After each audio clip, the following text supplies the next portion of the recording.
So, hello everyone. This is Equinox Seminar Day 1, and I'm here with Sylvian. We're going to be sharing this material together with you all.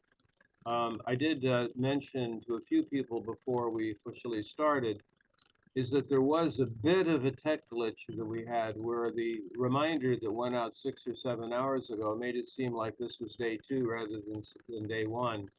And the correct link was on the dashboard. And someone mentioned to me that there was a reminder that went out a little bit ago that did have the right link. But this is day 1, just to be clear.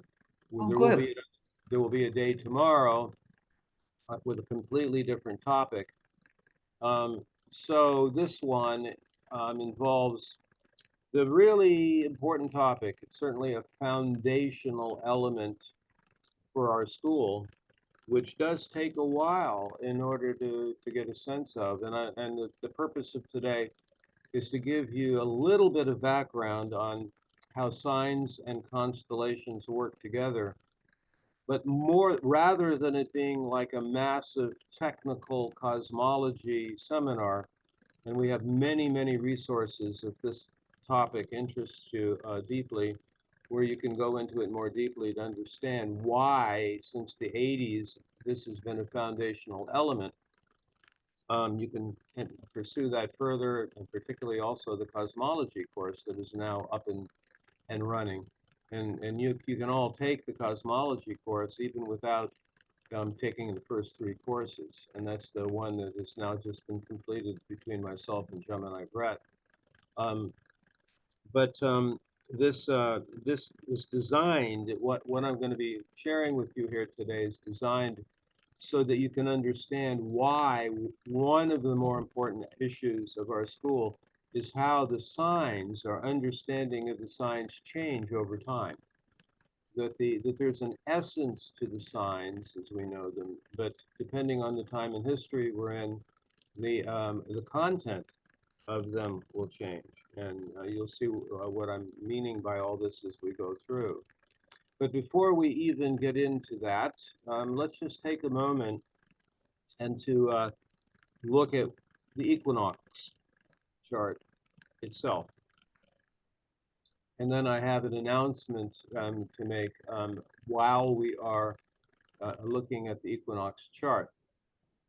What's interesting about equinoxes is that the sun moves really, really fast during the time that the sun is moving toward equinoxes. So that, for example, if you wanted to ceremonialize sunrise or sunset equinoxes, you really got to catch it within a day or two in order to be able to see the sun due east or due west. It's completely different than if you are working with a solstice, where it kind of doesn't matter if you're doing sunrise or sunset ceremonies, whether it's the days before or the days after, because that's when the sun stands still. Solstice stands, sun stands still. Equinoxes is moving really fast. So what we have here is the exact equinox set for California. Um, Sylvian has the Shasta chart because, of course, a lot of us that were in the council, we met at Shasta last month. A very eventful experience for me as I went back to the place that had started this whole journey for me in 1981, the very valley where I had my first Vision Quest experience. But so why I'm mentioning this, where this is located, where you're seeing the chart, is that actually means for those in the Americas, the closest solstice sunset is going to be this evening, for those of you in the Americas, or tomorrow morning, which would be the closest ones. And then you can just get a sense of what is happening on the solstice chart here. And by the time we actually get to the solstice, actually the moon is going to be out of bounds. And it's just started to go into its out of bounds time right now. And that's the important thing to understand. We're moving up to the moon conjunct Jupiter. Um, as a reminder here that if you look at an equinox chart, the angles are only important on the equinox chart relative to where you are. I think that like when we have our seminar tomorrow about the U.S. election, we're going to be using the chart of the U.S. election in Washington, D.C., as far as a certain timing. So then this is just a way to tune in to what's happening currently. Now, the announcement that I have is that for this equinox, we have a giveaway, a benefit for premium members. But again, due to a few tech glitches that I do not believe it's quite set up yet, so that it may be by tomorrow's seminar, but whether you're on today or tomorrow, and whether you've received information about the free gift, you will all be emailed about how it works. So premium members, is one of the benefits of being a premium member, is to be able to gift anyone of your choice a 3-month gift membership. So we always try to have some kind of a giveaway. There'll be a different kind of giveaway that happens at our solstice seminars coming up near the end of the year. So I am just suggesting, by us looking at the solstice chart, for the equinox chart first here, we always do suggest, as a part of our paradigm, is that you do actually work with us on an experiential level, with the sunrises and the sunsets, and actually also noticing that the moon being way out of bounds for the times of the sunsets and the sunrises. That when you see the moon, it's going to not be anywhere close to east or west, and it'll be extremely far north of east or west. So these are just things to keep in mind when you're working with this experientially. Okay, so having said all that, let's dive into our topic. And I'm going to be sharing this with you while we look at what had previously been the, we called it before, the school logo. We have a different logo now. Actually, what used to be the school logo is actually more of an extremely effective teaching device. So we have actually created this way of perceiving the situation that is illustrating the different frames of references. So here is the relationship currently between the 12 signs that you can see on the outside ring, and then the ring, the next ring in, is the names of the constellations, and I employ the protocol that that astrosophy and the Steiner form of astrology uses, which is to name the constellations different names than the signs. And then we've also placed on here a very rough view of how the constellations actually look. And you can actually, in the sky, and you can see that certain ones are much larger than like if you see where the Ram constellation is, it's considerably less than 30 degrees. And then if you look at other ones, they stretch out much longer. I mean, the crab is less than 30 degrees. The scales is less than 30 degrees. But then some are really large. And actually, our project here, just so you are keeping up with me on this, is maybe the large insight here is that the sidereal and or the constellational zodiac works together with or in harmony with the signs.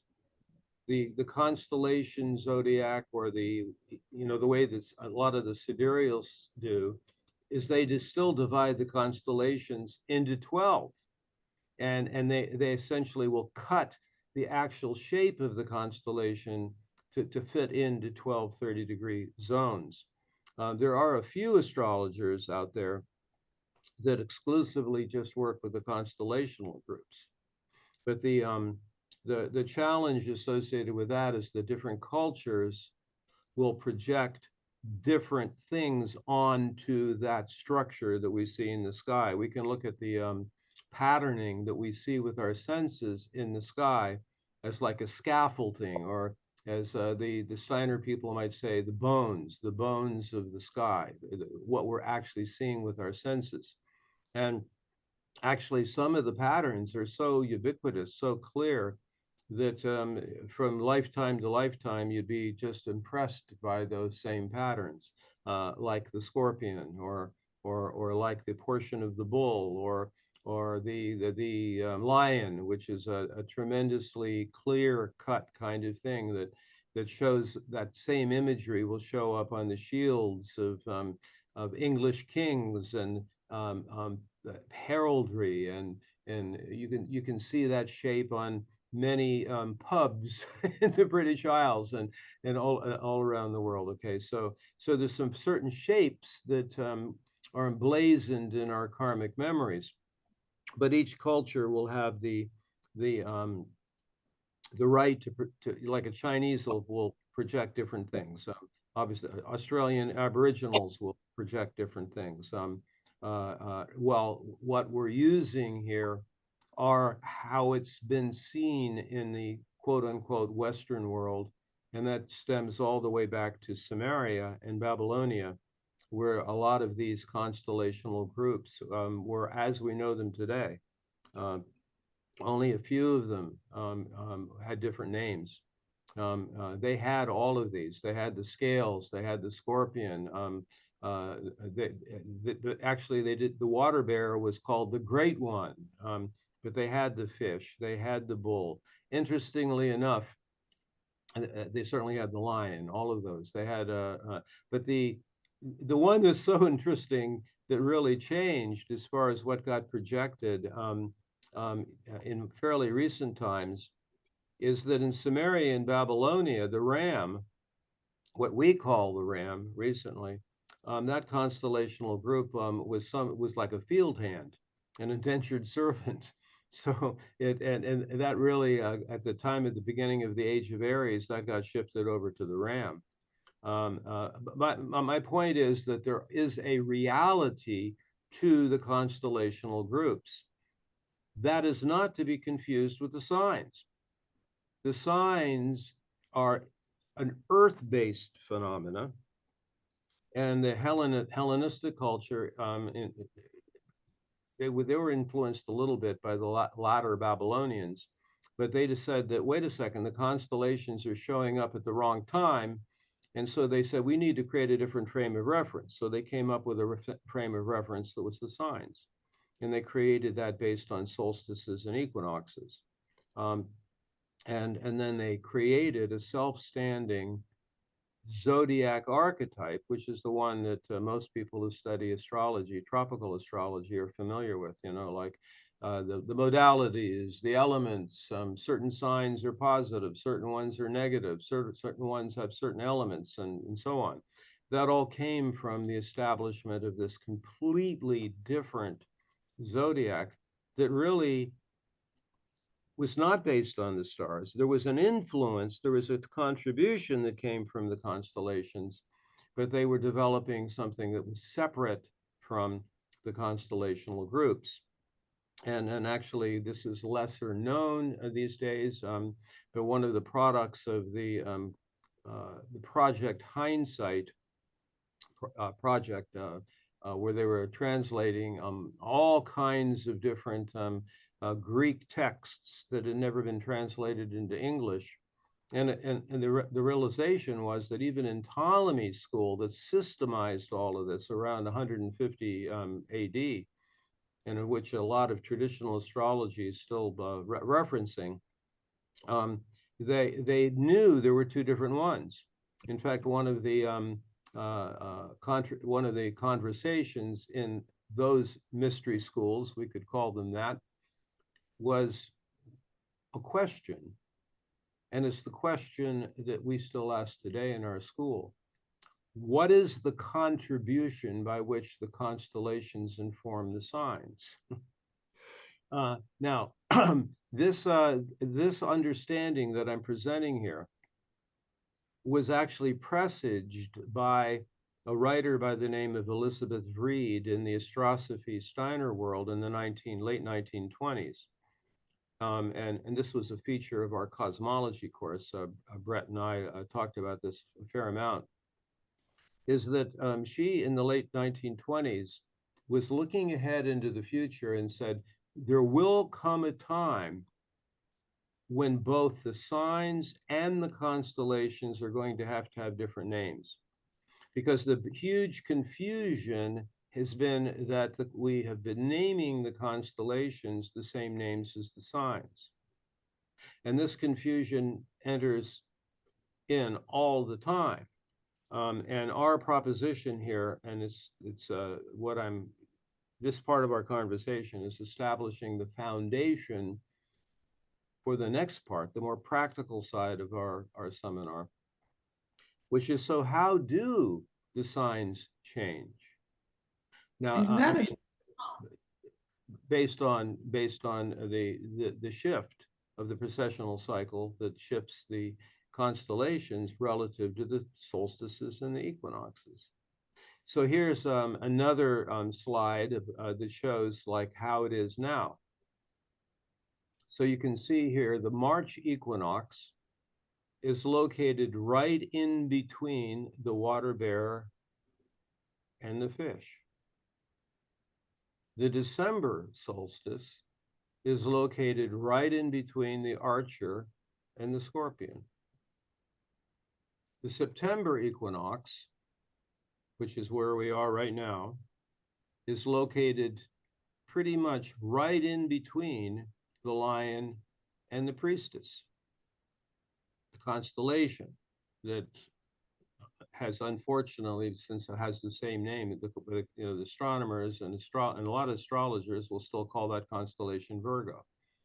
But we're differentiating that from the sign of Virgo.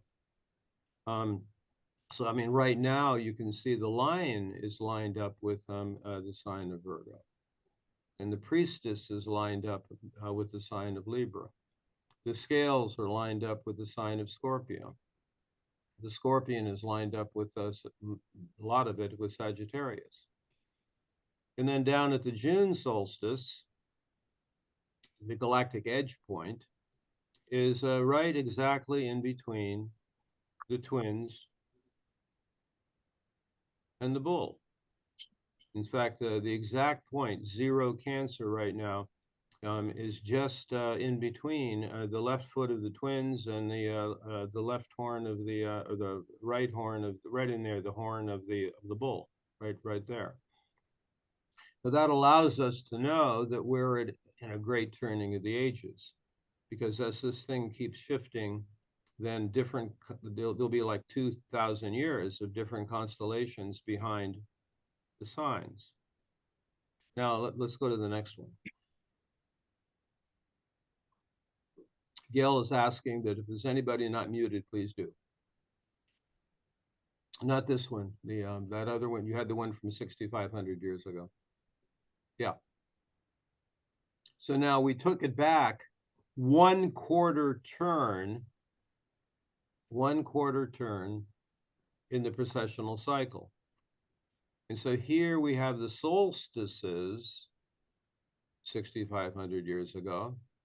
And then the equinoxes 6,500 years ago. And so 6,500 years ago, the March equinox, spring equinox in the northern hemisphere is right in between the Bull and the Twins.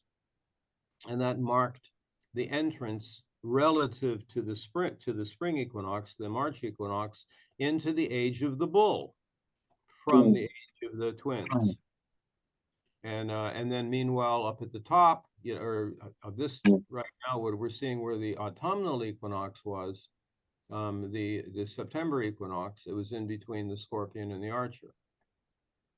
And so that you can actually use this approach to be able to get a sense of what was in the sky at the solstices and the equinoxes for the course of an entire 26,000 year cycle.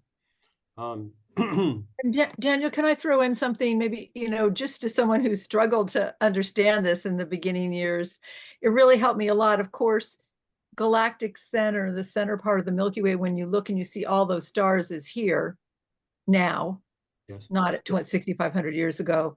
And the more, out there part of the sky with less stars is out here. Just, Yes. yeah.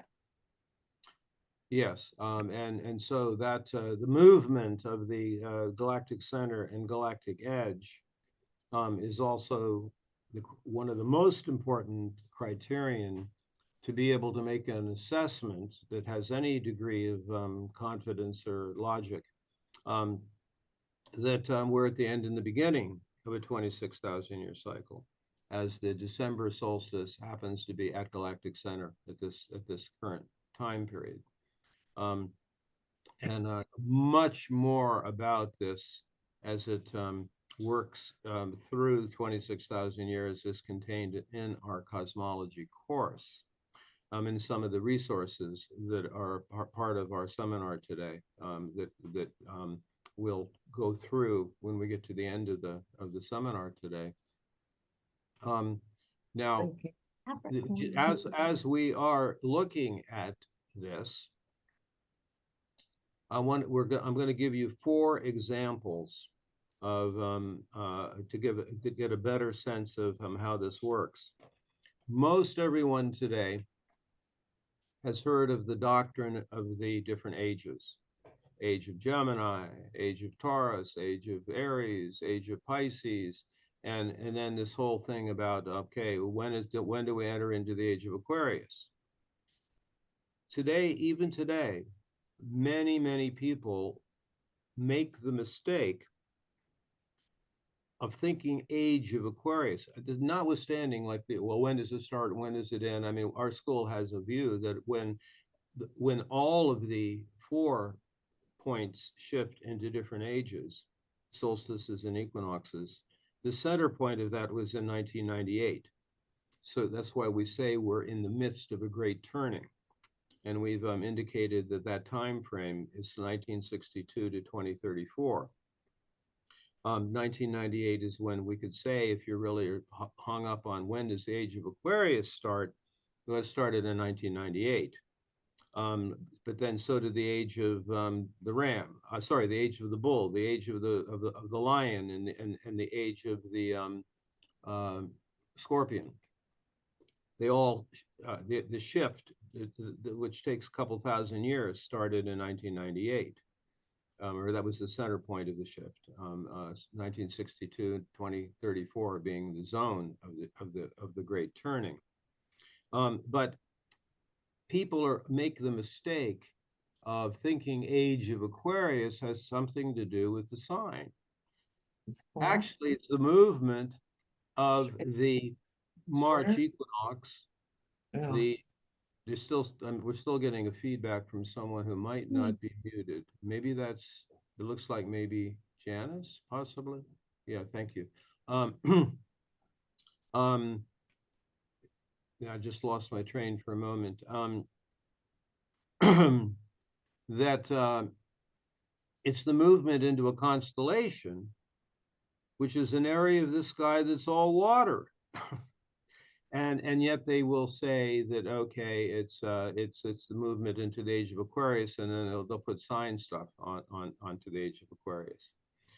And what I'm trying to demonstrate here is that there are 2 entirely different frames of reference.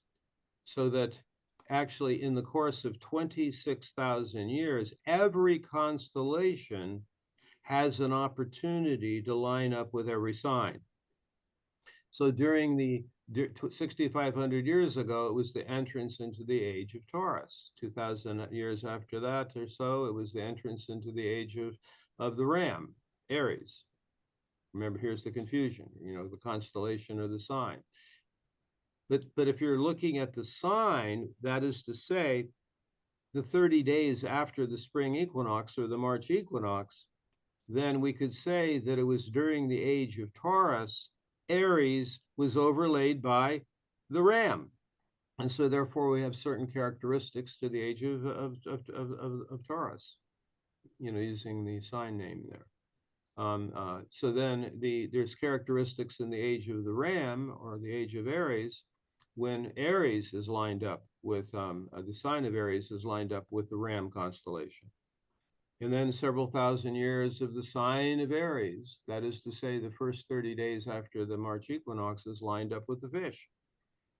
And now we're ending up moving into a time period when the March equinox is lining up with the water bearer.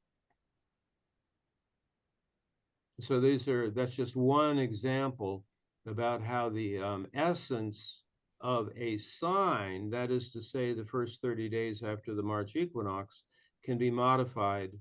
A contribution comes through from the constellation that is behind it.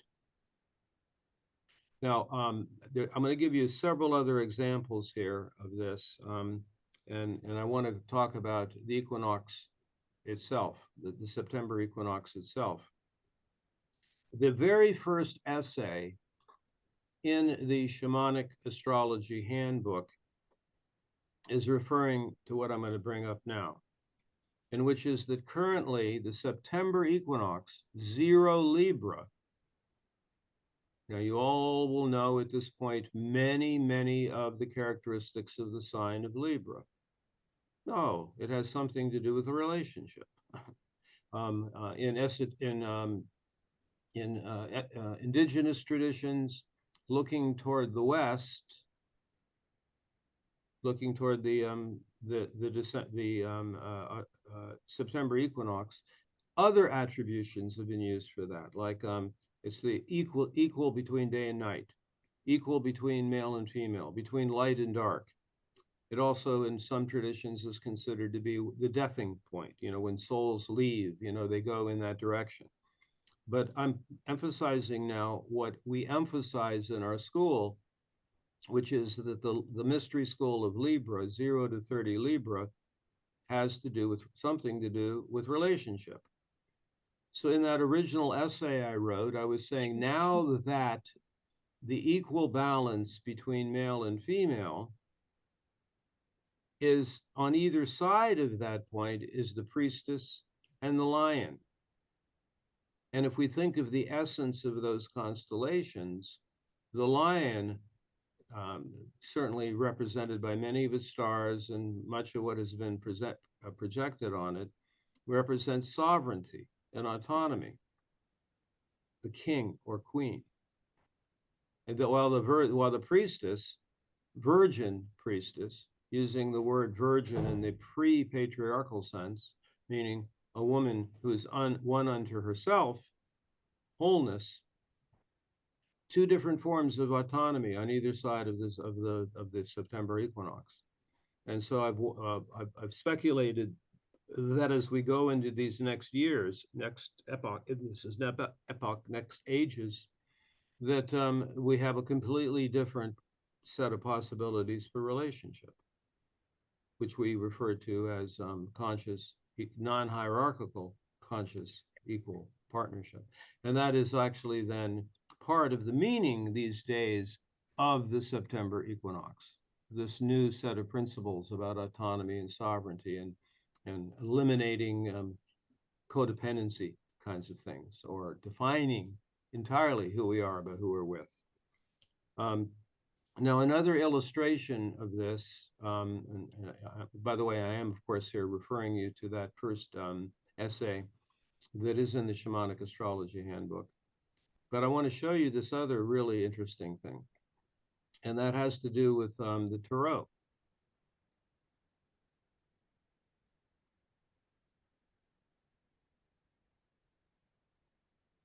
So there happens to be this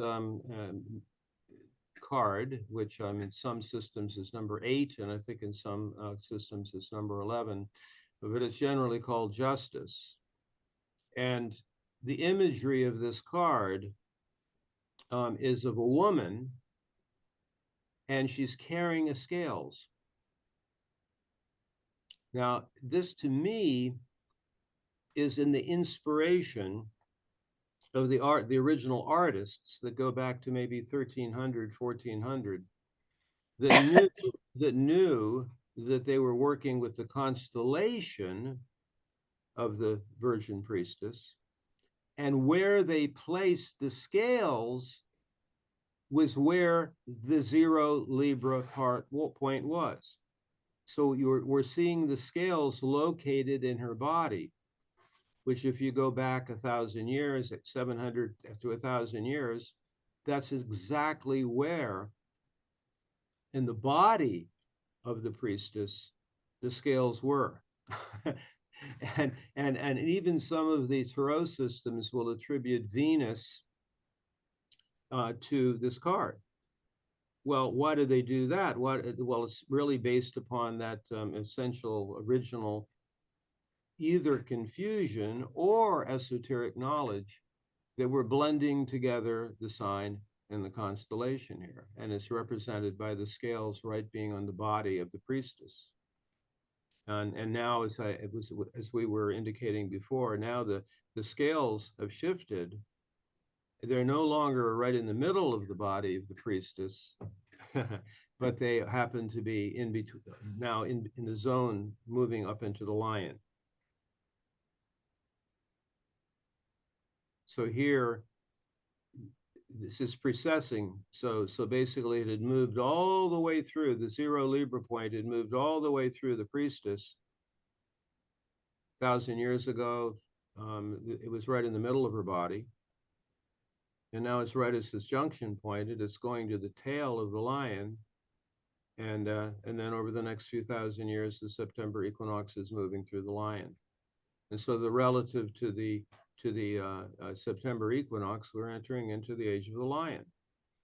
But the equinox point is currently, at the time we're in right now, right in between the two of them. So if we ask that question, what is the proportion by which the constellation informs the sign, whether certain essential qualities of that star group, the Virgin Priestess or the lion, and actually most of the places, not just Western world, but a really great portion of the rest of the world sees that area of the sky that we still call Virgo, which we're calling the priestess, to just differentiate it from the sign, is a feminine essence, and usually is a yin essence. And usually the lion, I would say, would have a yang essence. Even if it's queen and not king, it's a yang Amazonian expression of the feminine, not mother nurturer. Well, the priestess, of course, has so many things involved with her.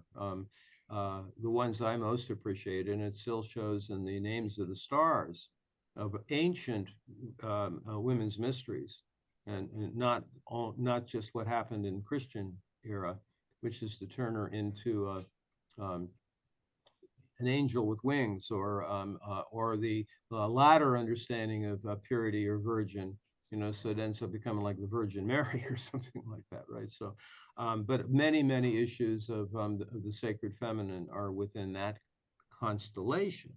Now, back to that essential question. What is the contribution of the constellation to the sign? And that'll be going through this whole conversation. Now Can I add something, Daniel? That absolutely. just sparked for me when you were talking. If you're thinking of the constellation informing the sign, and in the last 2,000 years of patriarchy, we have sort of seen relationship as a feminine thing. It's relegated. Women do that, and men go off there and do whatever. And so now we're coming, as you pointed out, to this place of balance. Why can't men be just as involved in relationship as women? It's not.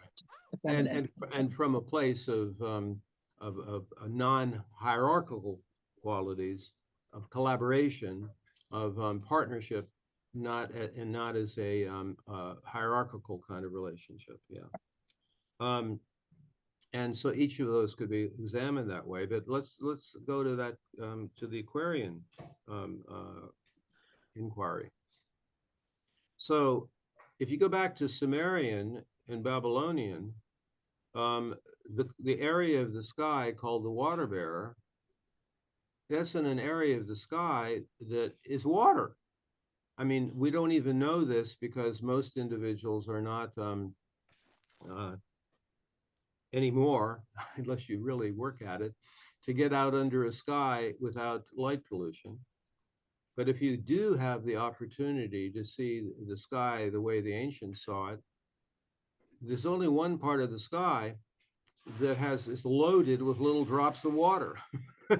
And that's the streams of water that are coming out of the water jar of the Great One, which is what the Sumerians referred to it.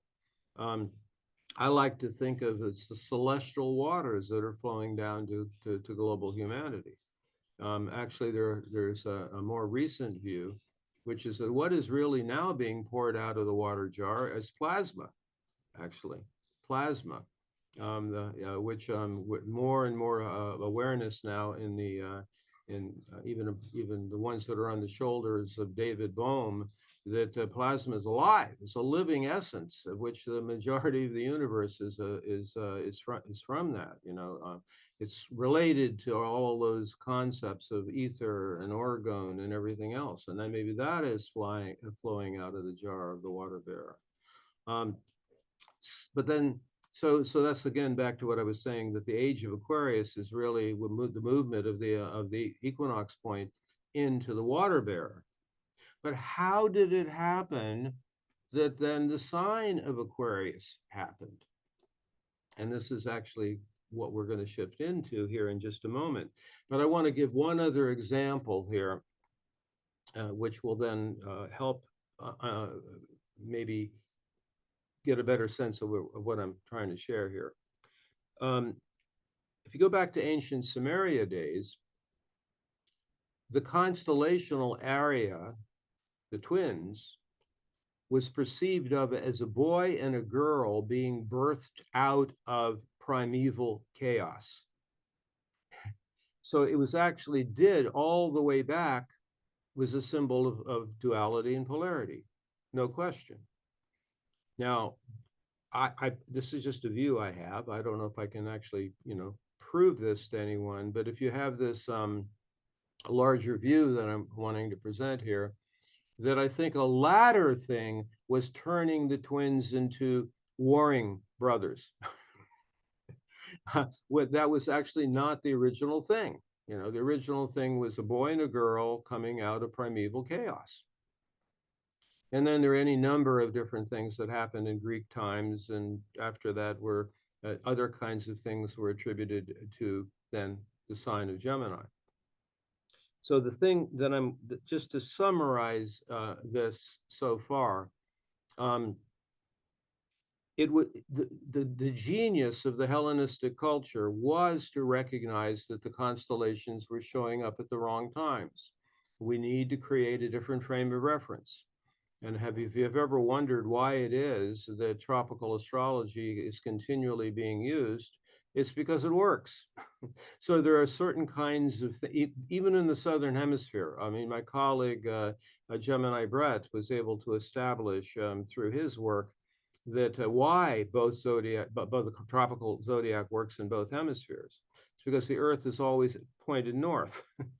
And there's a way of perceiving the archetypes from that perspective. And I've abandoned some years ago the view that the way the signs work is because of the seasons of the Northern Hemisphere. No, there's a completely different thing going on there. So signs do work. And in fact, one can perceive how, as the Hellenistic culture was designing the zodiac archetype, 3 times 4 and 30-degree portions, and coming up with, the fire, air, water, earth, and, the system that we know, that they were getting some imagery and some clues from the constellations at that point. And you can see that in certain signs more than others. But somehow, in their development of the zodiac archetype, they had to turn Aquarius into an air sign in order to make their system work, you know. And so what I'm trying to get at here is that there is a validity to the sign-based tropical zodiac, but it's continually being changed by the movement of the constellations. So we're trying to present a view of astrology that would work for 26,000 years, and I've given you some examples of how that worked with the characteristics of the different ages. And it's beyond the scope of our conversation today to go into all that. I mean, you can even look at the shift from the age of Taurus, from the age of Gemini to the age of Taurus, of where you would the old iconography of a solar disk or a crescent moon in the horns of the bull, which is the way they were able to determine a shift of an age back then, and they illustrated it in their iconography.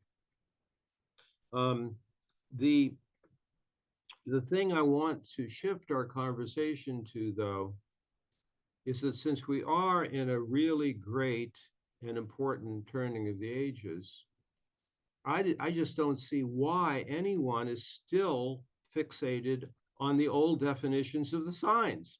So because even things like rulerships and detriments and exaltations, those all were designed based upon celestial phenomena that was happening 2,000 years ago. In fact, according to the research of Cyril Fagan, you could even locate a certain date when they thought, well, this is a really important date, and where the planets were on that date establishes what the detriments and exaltations and so on are.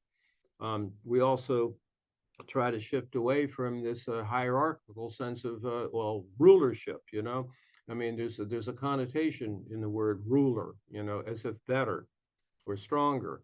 And certainly in my own practice, I've not noticed. I mean, the individuals that sometimes people will show up for a session and say, well, I have Venus and Mars all in their rulership positions. And I've never seen those individuals having an easier life than anyone else. In fact, it can actually be just the reverse of that. So we in our school have been very much working with the new transmissions that are coming through right now and seeing how the essence, there is an essence to a sign, but the content changes over time. And so I want to maybe now work with at least 4 signs. And it's easier to work with signs as we know them because we all pretty much have had influence by tropical astrology. And so we have a sense of what the signs mean, and they do work to a great extent. It's a lot easier than trying to convince the world to have a name that's going to work for the constellations throughout the whole world. So our view is mainly that from our senses, we see the scaffolding, we see the bones of the sky, and there is a celestial stellar influence that's coming through those structures. And so there's a sky essence coming through, and then there's an earth essence coming up, and they meet. And that is what we're trying to get clues about right now, about how the stellar essence coming through those starry patterns is influencing or making a contribution, shall we say, to how we understand the signs. Now, for those that are new to this, I do have to throw this in. In our school, we don't place near as much focus on. So if I'm talking about the name of a sign, if I'm using Aries, Libra, whatever, this is not specifically about whether your sun sign is there. Okay, I mean, we're looking at each sign as being a mystery school of life. And while many people are under the impression, sometimes early on, that we somehow have an animus against the sun. Nothing, nothing could be further from the truth. I mean, the sun actually is completely understandable that so many cultures deified the sun. I mean, it's actually, in our view, great mystery itself. It is great mystery itself. There would actually be, this conversation wouldn't be happening without the sun. It locates us on the calendar. That's where we incarnate in. But I think it's wrong to project any specific archetype like Venus or Mars or the essence of the other planets on to the sun signs, which is why we place a lot more emphasis really on an individual chart reading to Venus or Mars or the moon, and particularly the angles of the chart. In that great genius of the Hellenistic culture, when they invented individual horoscopes, they didn't exist before late Babylonian times. The word horoscope actually did not mean the whole chart. The word horoscope meant the ascendant. So it was their actually great contribution, which was to say that we can have an individual chart based upon the ascendant. And so that's, of course, how you can really, really individuate and really see a personal chart. So when I'm speaking of the signs, it's not just about whether your sun sign is there. In fact, what I would noticed is that if women have the sun and Venus in the same sign, 2/5 do, then they're way more likely to identify with sun signs. If a guy has Sun and Mars in the same sign, oh my goodness, do they ever? That's a living, breathing archetype, but not the old version of it. So what we're doing is we are envisioning how the transmissions that are coming through in a great turning are changing in our lifetimes what the signs are intended to be. And I want to go through at least 4 examples here, and just give you some examples. We're not going to certainly have time in this seminar to go through all of them, but I'm going to give you like 4 examples. The first one, and I'm referencing first here Gemini. Why? Because in our synodic cycle material, we recognize that currently the journey of Mars in his synodic cycle is referencing the sign of Gemini. There's more that we could say about that, about why Gemini, but I'm just referring it to Mars right now. A 26-month time frame of where the archetype of Gemini is the journey of exploration of the sacred masculine in both men and women. So if we imagine that out of primeval chaos comes the first boy and the first girl, and we look at the constellation itself, which is kind of like a Roman numeral 2, and it stands right above the galactic edge, where in so many traditions, that's where the soul enters.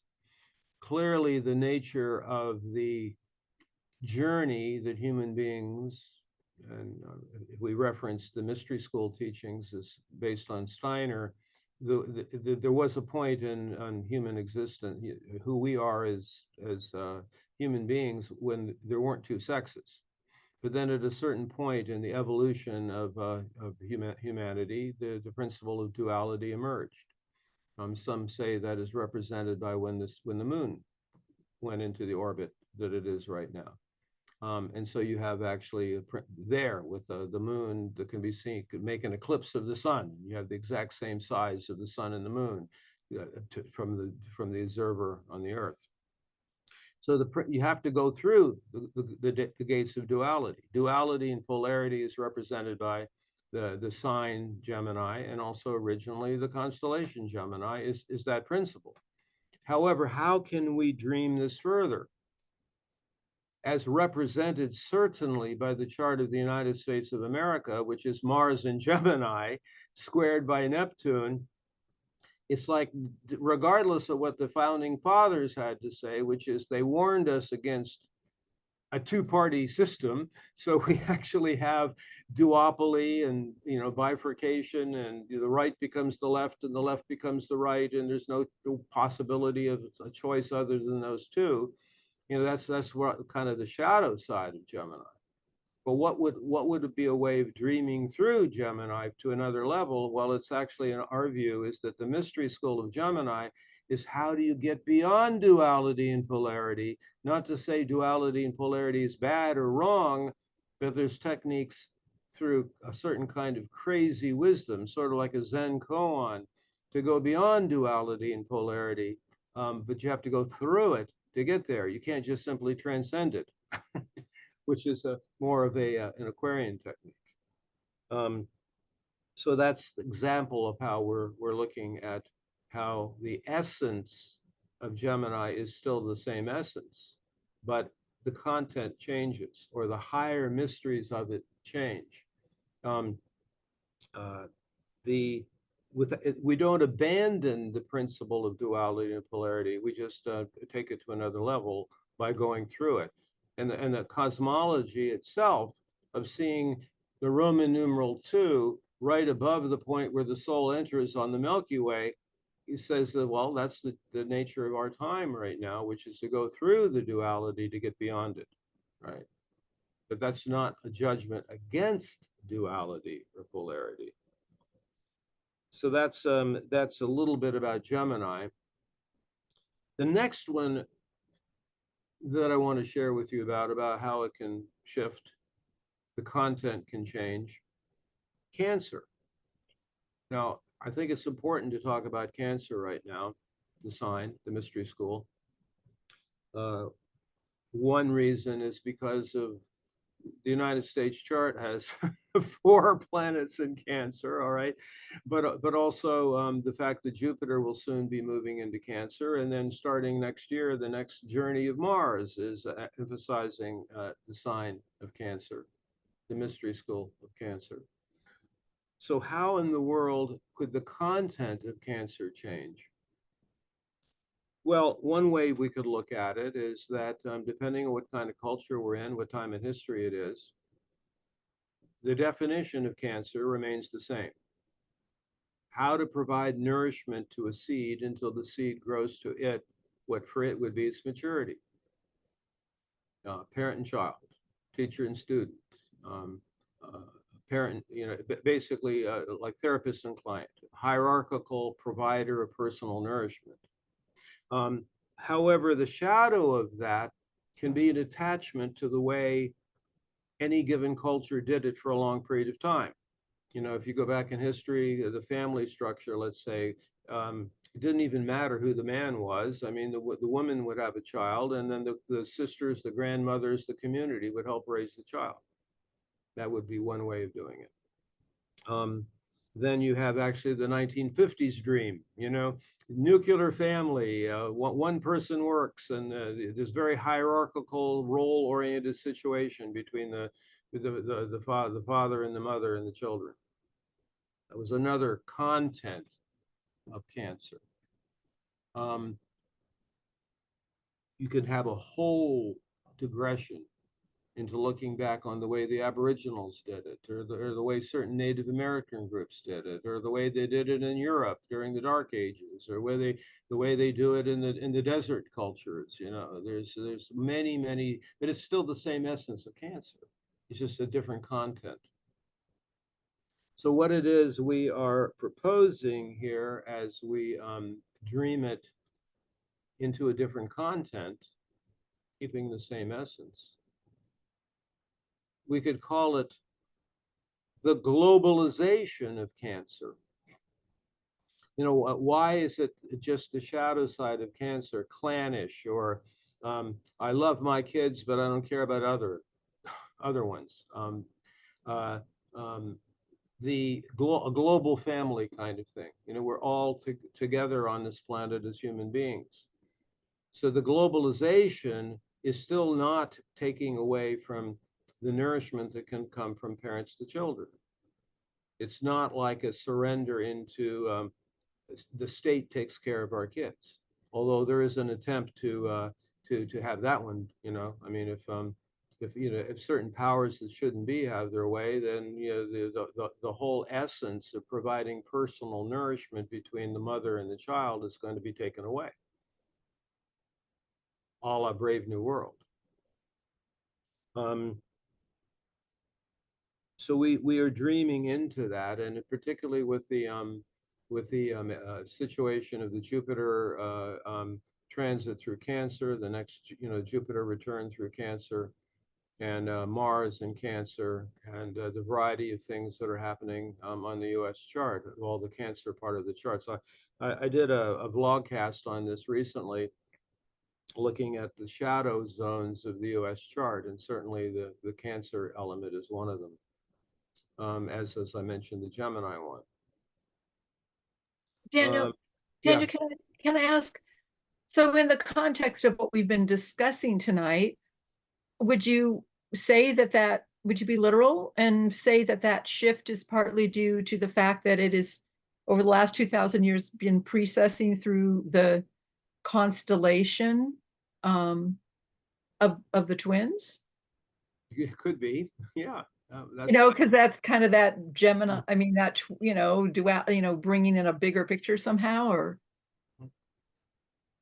Yeah, I mean, every one of the right now, thank you for looking at that. That is actually the dream I have in our school, or when we have enough individuals who are able to perceive this secret, an attempt to come up with a 26,000-year view on this, to be able to see how every constellation informs every sign.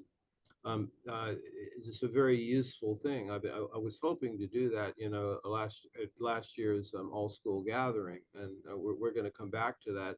We probably, when we have our cosmology event next year in Faywood Hot Springs, we probably will have a whole day dedicated to this. And actually, I just got a transmission because the turning that we're at right now, right, is that it's actually starting to precess into the bull. Yes. So that's really beautiful. I mean, that goes along to me with thinking of it as an earth, that tribe is earth. Tribe is all global humanity and all the plants and animals here. So I like that. And actually, well, you may imagine the bull as being a very aggressive, powerful, almost a yang essence.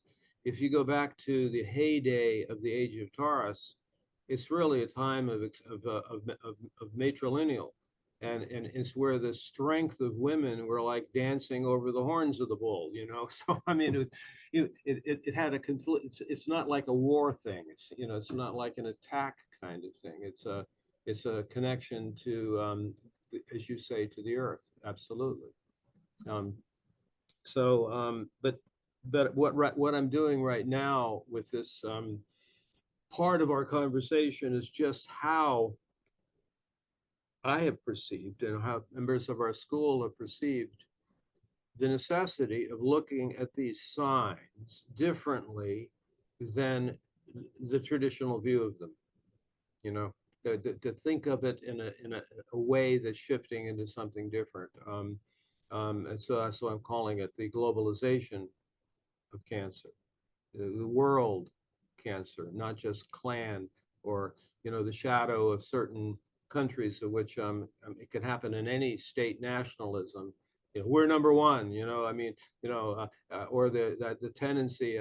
I'm saying this from the perspective of who hasn't lived in the United States for a long time and lived all over the world. That there is something that the rest of the world notices about the U.S., which is a lack of interest in what's happening in other cultures, which is not the case in many other parts of the world. So next, I wanted to bring up the Libra. Here's another really good example of. I'm going to speak of Libra right now. given that we're at the zero Libra point. You know, we're in that place right in between the Virgin Priestess and the Lion, where zero Libra is located. Um, Libra is a wonderful one as a mystery school, Libra. If it's about relationship, oh my goodness, has there been a lot of different content there, different content to the essence, you know? So what I would suggest the essence of Libra is how different cultures throughout history make agreements in the world about how to have sustainable, long-lasting relationship agreements. But that can be any number of different contents. I mean, there are time periods in history, there's still parts of the world today that rest on the foundation of arranged marriage. Now, I'm certainly not an advocate of arranged marriage, but one could make a case that for in certain parts of the world and many parts of the world, that established a pretty solid uh, uh, foundation for going from generation to the next with some degree of stability. Then we would have around the time of the troubadour era, and I'm speaking of the Western world, although it existed in other parts of the world earlier, which is what could be called romantic ideal.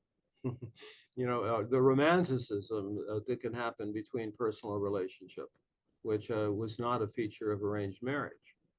Um, and then you would have like the thing that's parallel with maybe the Christian conservative view from the which is like wanting to think of it as we're still in the early 1950s, you know, where or there's the relationship between the husband and the wife that's a hierarchical relationship. Yeah, the wife serves the husband, or that kind of thing. Which I think is a product of a certain time and a certain philosophy. It's a different content than the essence of Libra. So, inspired by the essence of the Virgin Priestess constellation and the Lion constellation, this is why woven into our school for a long time is that Libra now, and this is particularly true for men or women with Venus or Mars in Libra or Libra rising, is to be the front lines of how to experience non-hierarchical conscious equal partnership. You know, and this would apply not just to our love lives, but it would have to do with collaborations, all kinds, not bosses and employees, but rather collaborators or the deeper personal essence of personal relationships. You know, so it's really non-hierarchical. We do know ourselves through the other or others, but not in a codependent way, not where we don't know who we are unless we're with someone, or we have a specific role in our relationship with someone, like a husband or wife, would be often thought of. And maybe it's the Pisces in my chart, but like Cancer, I'd also say it is a co-collaborative relationship with nature, with the trees or the plants or the animals. I mean, Now, let me say no to that. Let me refine that for a moment. I have had individuals in the past with a strong Libran intention, Venus or Mars or rising in Libra or the North Node in the seventh house. And they might say to me, well, Daniel, I have a conscious equal partnership with God, or I have this conscious equal partnership with. No, Libra is a human sign. So try doing that with humans. You know, that would apply more to Virgo or to Taurus maybe, but not Libra. No, Libra this is about people having that with another person, which is why the deeper mysteries of Libra is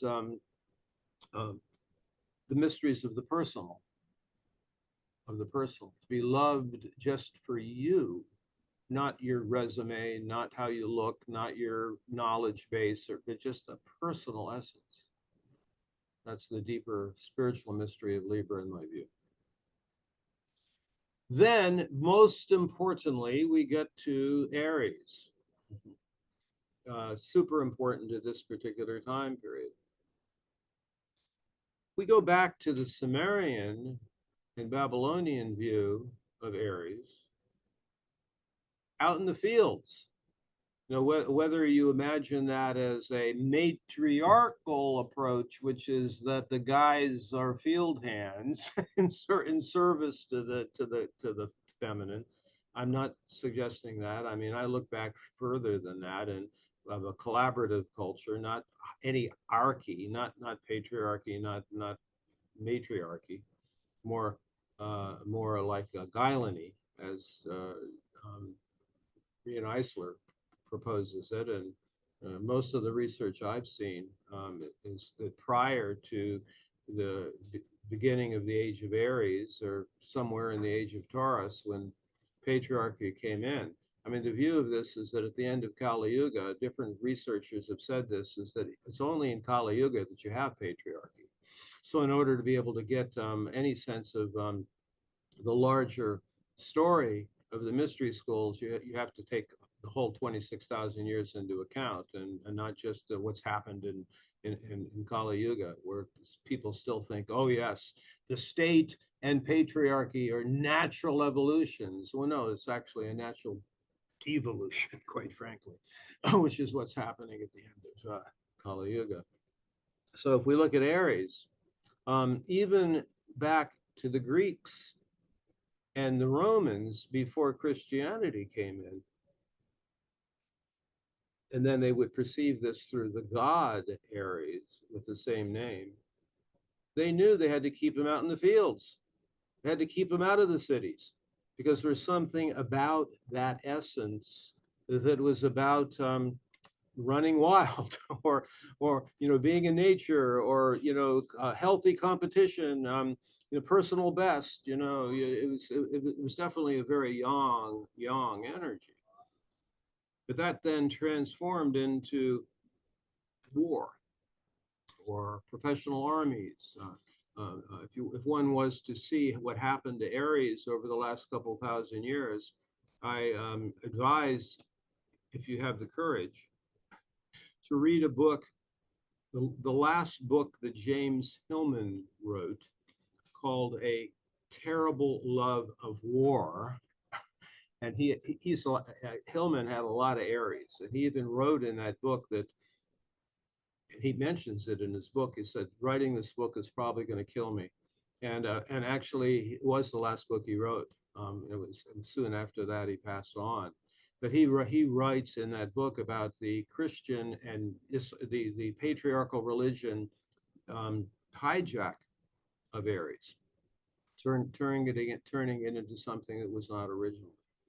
So what I'm suggesting in the transformation of Aries is not what comes from the perpetual eye for an eye, tooth for a tooth kind of thing. Not like we have to defeat our enemies, but rather to go back to something that the ancients knew, which was more of the concept of counting coup.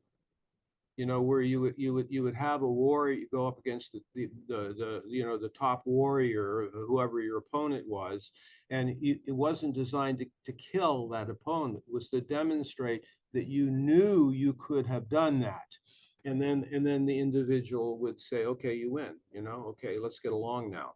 Or you could actually see it with teenagers. You can see they're fighting, two teenagers fighting each other. But then after they've rolled around on the floor, then they're buds. I mean, it's like they've tested themselves, but it wasn't designed. It's not like the professional sport, that winning is the only thing. No, it's the capacity to be engaging in competitive play, I guess you could say, in order to enjoy the exertion that is involved with that.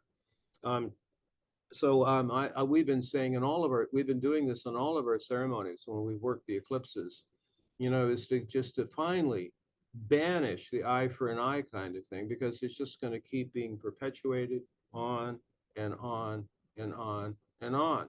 And so that therefore my colleague, Dale O'Brien suggested, uh, uh, uh, relative to Chiron, that actually he was suggesting that uh, a way of transforming Aries is simply using a certain strength and aggression of Aries to say, I do not comply. I do not comply, which is then therefore using an Aries quality, which is legitimate defense of one's the integrity as a sovereign being, rather than like we're going to need to have more nukes or more a bigger military or or whatever better technology or whatever in order to make sure we're on top. To use a completely different approach there. So those are some suggestions about how we're seeing that it's important to rethink these mystery schools of life and to not just buy in to what we learned about them that are like versions of those signs that were created long ago and didn't really get updated or modified very much. And so we're at a And time period of and modifying. created during a certain time too, at the beginning of this whole modern phase of patriarchy. I mean, I've really been feeling the Aries thing very much as a Aries moon and Mercury, very Aryan character. And I've always said I'm a warrior for love. I mean, I love the competition, that feeling of challenge and accomplishment. But again, it's interesting in this model we've been talking about tonight. It's been moving for the last 2,000 years through the fishes, and now it's continuing. That spring equinox point zero Aries is starting to move into the water bear. So it's been moving through a very watery part of the sky to be informed by. It is that mission for love, ultimately. And well, so this actually brings up, I think, a really important point for us to mention regarding Aries. We've always used in our reformulation of the 12 mystery schools, we have placed Aries in the householder or culture bearer category. Well, what is its role? Its role is being a protector, a protector. But we could say a protector of globally the natural order, or we could say natural law. But then other versions of it was certainly protecting our own sovereignty. So therefore self-defense is certainly legitimate. But I don't know whether that would apply to its ultimate shadow, which is preemptive war. Assuming that we're going to have to wipe them out so they don't attack us. That's old Aries. Right? That's the perpetuation of the old. It's old content, but not its actual essence. But if you're speaking of Right. now of Aquarius, when one only tunes in to the traditional meanings of Aquarius as a sign and leave out the understanding of the constellation. And this is another very important point. If you leave out its opposite, the lion, then you get here. This is like a little twist. I've been around long enough to watch how this happened. Back in that previous time when there was the glamorization of the age of Aquarius, and yes, they maybe were using the sign ingredients of Aquarius, of which there are some legitimate things there, right? But our generation had Pluto and Leo. And so we remembered at that time period to not settle or not descend into collectivism. But if you actually have a globalization of a planetarization of consciousness, which is what Rijar suggested, It was not hive mind. It was not the Borg. It was not the egregore, but rather it was a coming together as a group, but on the basis of the individual, the sovereignty of the individual. And unfortunately, that's been missing as far as the globalization collectivism dream that is so current among the powers that shouldn't be right now. You know, so we have to remember it's on the basis of our autonomy and sovereignty. You know, and every spiritual teacher that I respect always said the same thing: evolution happens through the individual, not the collective.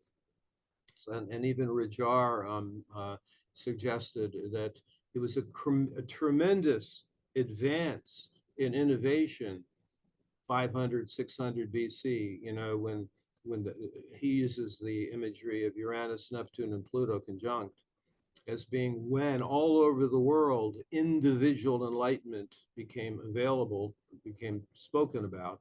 Before that, it was clan and tribe and another version of of our connection with of the natural world, and then the individual emerged, and that which showed up in the emergence of individual horoscopes. You know, it didn't exist until that time period. But he said there needs to be a synthesis. You know, you have the original tribal and immanence and connection with the natural environment.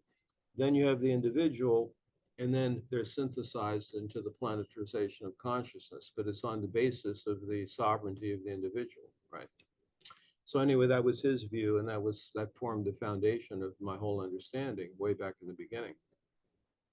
So we could actually do a very similar thing as here to other mystery schools, but I think those are the ones that I'm most wanted to touch on before we open it up here to what I'm sure this has sparked some questions, conversations, and believe me, I know for some of you that may be hearing this for the first time about signs and constellations. It's why we have provided a lot of resources here so you can dive into it more deeply if this interests you, including our currently available cosmology course. There's some articles there, some other blogs and videos and seminars that we've done in the past. And let's see what else I wanted to say there. And I don't know that we pointed it out, Daniel. You will get the slides for this, you know, it'll be available along with the recording. And there is a resources page that has links to, you know, videos and articles that Daniel's written that have to do with all this. So, and including a link to the cosmology course, the sign up for that and more information. So I'm not expecting those of you that are really new to this view of the interaction between signs and constellations to get it on the first time you hear it. In fact, Sylviane, who goes way back at 20 years or so in the school, and you kind of have to hear it a number of times or actually be with it with the sky and the land as well as the intellectual understanding to really see how this works. But you know, one of the great possibilities inherent in looking at it this way, it avoids any of those, or lays to rest any of those controversies where people who are just so attached, it's only tropical that's important. Or many of the siderealists. Well, those tropical astrologers, man, they don't understand. You know, they don't get that what we're doing is really working with the stars, you know. And yet what I would say to them is, you know, you divide the constellations in weird ways. You know, you cut them into 12, 30-degree points to cut the stars off. Not only that, when you talk about the signs, you're using the old, you're just using the same imagery of what you think Virgo is to where you place the sun now. It's like, it's apples and oranges. And by the way, I'm not here saying there aren't people who use the sidereal systems from a very high level of consciousness that can do really great work. But what I'm suggesting is that there's no need to have a battle between the two. You know, they work together. And I'm trying to show that by blending them, you can really come up with the foundation of a new kind of astrology as we go into the future. Nikki put, I think, a really interesting comment near the beginning in the chat. I don't know if you want me to read it, Nikki, or if you want to ask the question, or. You can read it, Sylviane. Thank you. Okay, so she said, when it's time for questions, can Daniel explain how the constellation influencing the sign that's lined up behind it plays out in a person's chart? Is it, for example, if someone's Venus is in a certain sign, their inner feminine includes the characteristics of the constellation and of the sign behind? It does, but in ways that we're still asking the question: what is the proportion of the contribution? I will give an example, a personal example, if I may, and it goes in. So I was born with Libra rising. It just turned out to be virtually the same as the star Spica in the constellation of the Virgin Priestess. Now, there has been this feature of my life, I cannot explain it pretty much any other way, that in the early 70s, I completely was involved with that group of astrologers that were doing kind of a criticism of patriarchal astrology. You know, I was always a champion of the feminine, and in fact, all through the 70s and 80s, that was really what I was mainly working on, was like the developing the full spectrum of the feminine principle. I also discovered in my own relationships that I ended up being with women that this is really weird. I mean, that I ended up knowing more about women's mysteries and more about their menstrual cycles than they knew themselves. You know, so it's like I found myself in a position of like, so why am I saying this? Because in many of the traditions, and I've heard this in Europe when I was hanging out with some Bavarian witches, they had a whole thing which was the mystery school of Spica, because Spica, depending on how you look at that constellation, yes, in many renditions, it's holding an ear of corn or a shaft of wheat, and in Bali, it's the same imagery, but holding a rice paddy, you know, so it's all based upon that same constellational group. But I've also seen pre-patriarchal renditions of where Spica is right in her, in her, right around her genitals. You know, so therefore it seems to be connected very more so than any other star, all kinds of other stars in that constellation that are connected with ancient female mysteries, Porrima and Vindhya-Matrix, and there's wonderful stories about every one of those stars. Porrima connected to Corvus, the pre-Apollonian hijack of the Delphic Oracle, all associated with that constellation. So that somehow I have all my life received that transmission to my ascendant, which is one reason why we look at in our cosmology training, looking at see where your personal stars are. I've had really marvelous results when I have a client who has something around 29 Leo, 0 Virgo, you know, which is the star Regulus. And so you get a really, really important contribution there. Incidentally, that's the part of the sky that Rajar, he changed his views a number of times, but at one point he said that his view of when the age of Aquarius started was when the sign of Virgo started overlaying Regulus. And that happened in 2011, 2012. So now the sign designation of Regulus is 0 Virgo. You know, so anyway, that's my personal answer to that. But this is still an open-ended investigation about how that operates. Okay. Thank you very much. And can I add to, I love the question too, Nikki. And, you know, when I took the cosmology class, you probably won't remember this, Daniel, but you went around the room kind of looking at the star chart and our ascendants and what star was near. And my ascendant is at 23 degrees Leo, but because the lion, it spreads out so much that actually the star close to my ascendant is in the lion, you know, in the head. It's that last one, Rasa Australis. And it really, I have a relationship with that star. It really means a lot to me. And it goes along with the fact that I have the Leo story and the, you know, the Leo job and the Leo tribe. So, and I have a lion star behind my Leo ascendant. So I really would encourage you, to me, the secret to really getting this is when I really started working with the night sky and with those stars and getting that transmission. Let's see, I'm just taking a moment here to look here.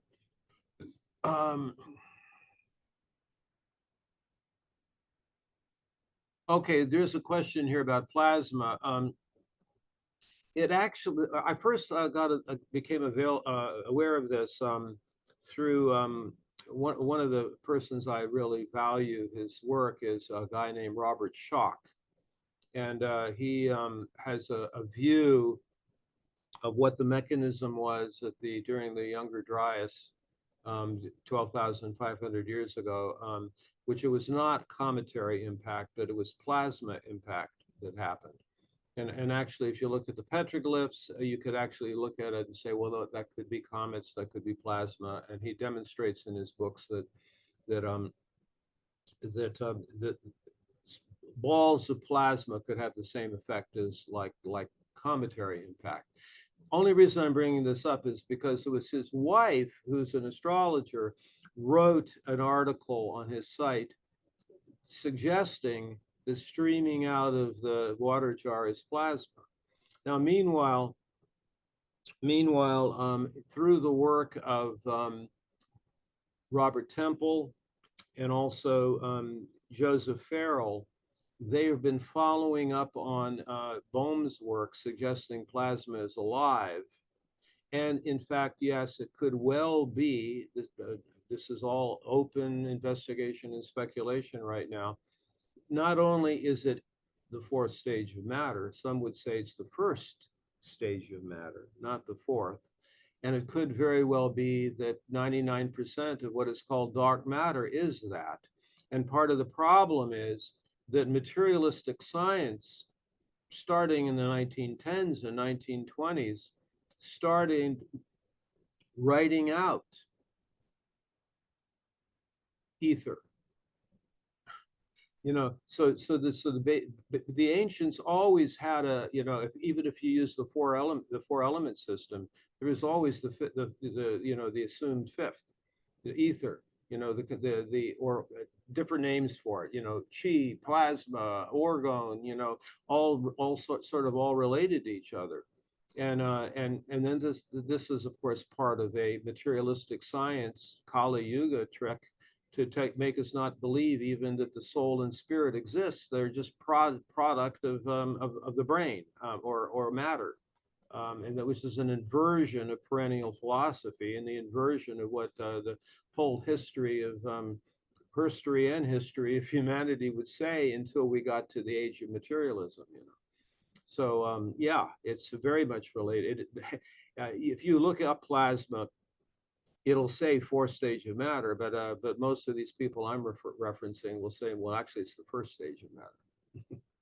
Anyway, thank you for that question. Mary Ellen is asking if we can bring up the chart of 6,500 again, because she wasn't clear of how it was different. Yes, of course. And I can put the two together, which I think will help. Yeah. If I can find that particular one, hold on. Okay, so here they are together. Oh, sorry. So, yeah, there it is. Right, so we have on top of this wheel that shows both the signs, constellations, and the names of the constellations here on, it's actually representing three different frames of reference, but we're I'm blending in the constellations with the name of that constellation. So we're looking at the interaction between the signs and the constellations here. And to make it easier to understand this, we've placed on here the 4 angles, which are lined up with solstices and equinoxes.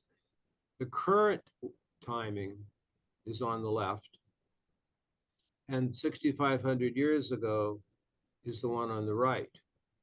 Now, to understand this, we actually did it. We do have somewhere. We were not locating it before the session today. We do have a version of this that is movable, that's moving these lines every 2,000 years, every 4,000 years. But the lines that you see are moving in a precession, like they're, September equinox is moving from Libra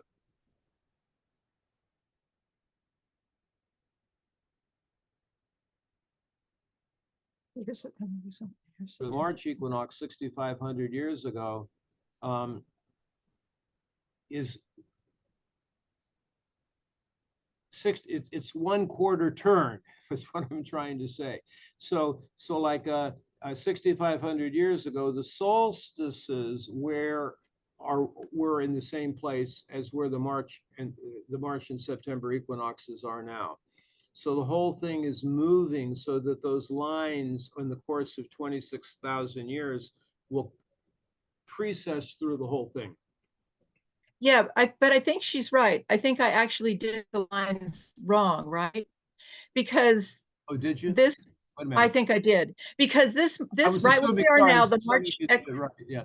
I didn't move the outer circle. So this outer circle should be moved. This Aries, 0 Aries should be down here. That's correct. Yes, sorry. Thank you, Mary yeah. Ellen, for catching that. I'm sorry. I was just, I'm used to seeing the movable one, right? And I didn't catch that. That's a wonderful catch. Thank you, Mary Ellen. Of course, it was our, she has Virgo in her chart. We will, next time I try to do this presentation, I'll make sure we have the movable one. We were kind of,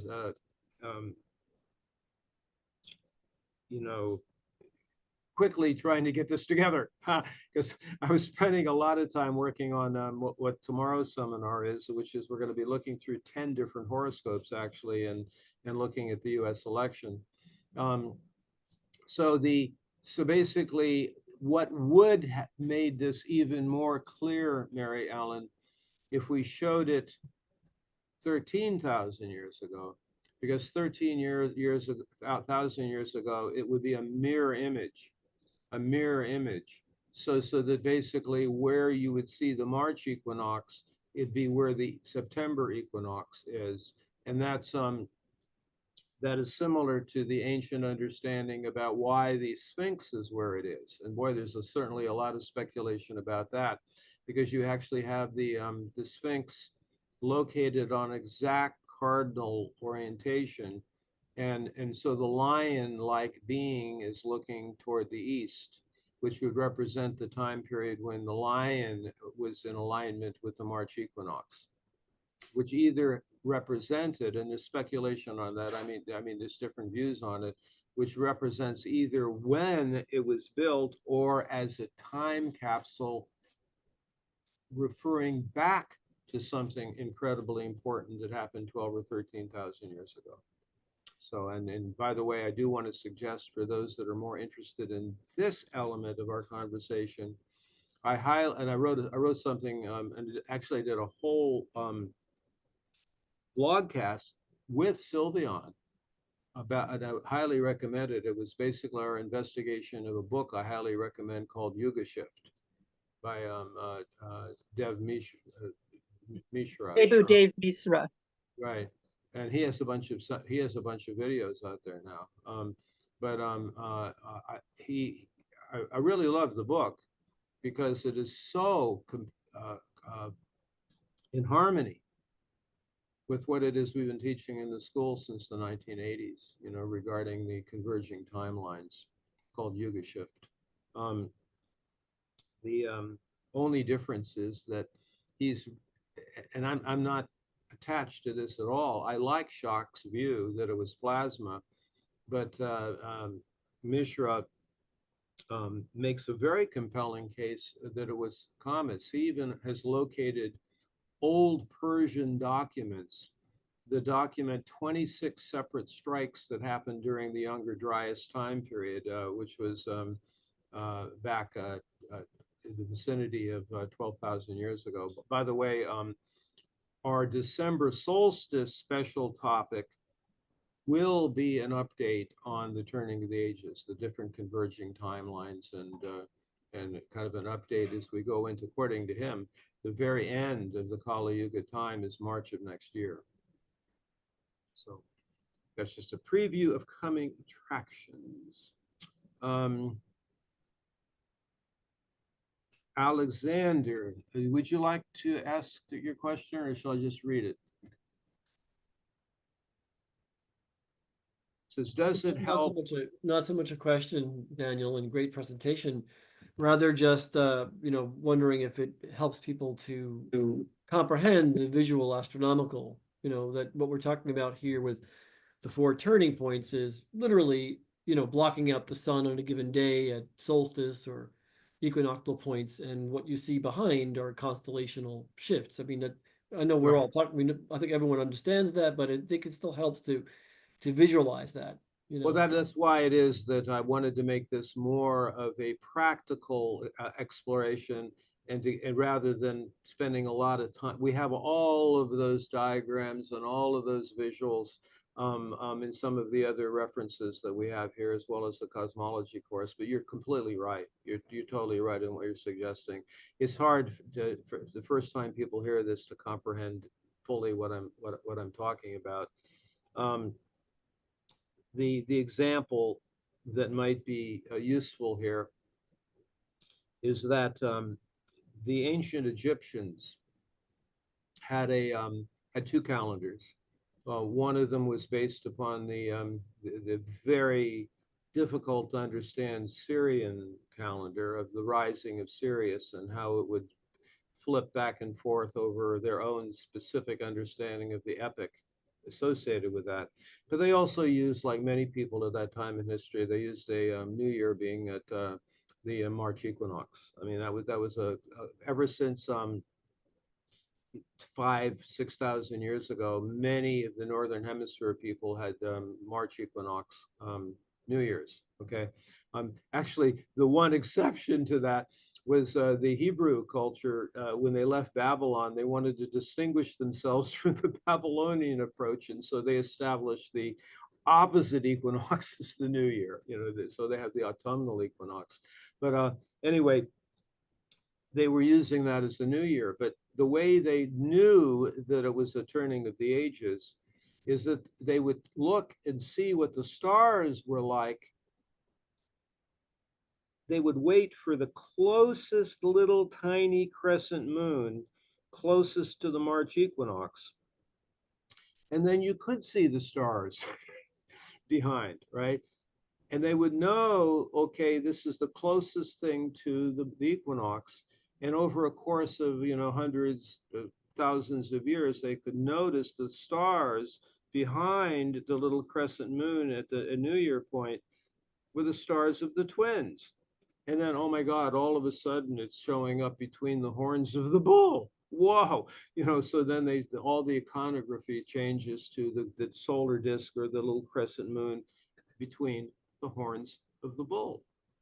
So that's one of the ways that they could demonstrate it on the sky, the stars behind that point, because as Alexander mentions here, is that if you're looking at the sun at the solstice point, you're going to have to see, you have to know where in the sky constellationally that is, but you can't see it when the sun is there, obviously. So you have to look at it, like a really great time to see galactic center is in the fall, like now, actually. I mean, now if you go out in the evening sky now, you will see where the archer is aiming its bow and arrow right at the galactic center. So it's different times of year, but so you first have to learn, okay, this is where galactic center is, and then you recognize, well, gee, at the solstice points, that's exactly where the sun is, you know. So that's how you put those pieces together. By the way, this is the Alexander, I believe, that I once years ago did a presentation to your group. It's wonderful to see you again. Good to see you also, Daniel. I've been following you over these decades. Oh, And yeah, you and I met when you did a program at Menla, where I present quite often these winter solstice times with Bob Thurman. I remember that. It's a lot of years ago. I don't even remember what year that was. Maybe you do, but It's gee, I'm starting to think in terms of Saturn phases, Saturn cycles. That's what we're talking here. But I'm a very, very avid backyard astronomer, and so that's ergo my my fascination with your work. Your work goes back to those initial articles in the Mountain Astrologer when you were fairly younger, I guess, a bit younger, younger we all were. And it's been magnificent seeing your progression. It's really fascinating work. It's terrific. And as a backyard astronomer, astrologer, of course, I Well, I wanted to ask you something about that. Are you going to be? I'm fascinated actually whether or not that comet is going to be actually be able to be seen or not. I'm sure that's one of the things you're going to be looking at. Yeah. The recent apparition. I forget what the designation is. It's a Russian or a Kazakhstanian discoverer, I think, something like that. Show my ignorance there of Eastern Europe. But from what I know from other amateurs, it's visible in a pair of binoculars. So it's about fourth magnitude. It has a tail, so it definitely is something that can be seen. I haven't seen it myself. I've been doing a lot of edge on Saturn stuff these Got it. days. Yeah. Well, I understand. I just read something about it recently that's still in front of us is the time where it might be the brightest. Yeah, it could be brightening considerably. Depends on what happens. In the northern hemisphere, particularly. Yeah. Okay, anything else here before we bring this to a close? We've kind of gone over a bit. It's fine. Any other questions? I don't see anything else out there. So I know probably due to that tech glitch, there might be some people that are going to be watching just the recording of this, and I appreciate anyone who signed up for this. But again, hi to all the premium members. I think you might have heard how it's working with the free gift to premium members. You'll get something in the email about that, and anyone who has chose to donate, we appreciate that also. And I'll hopefully see some of you or tomorrow as we continue these Equinox seminars. And I don't know what time it is where you all are, but if you have clear skies, go out and check out the Equinox sunset. So there you have it. Good for today. Bye, everybody.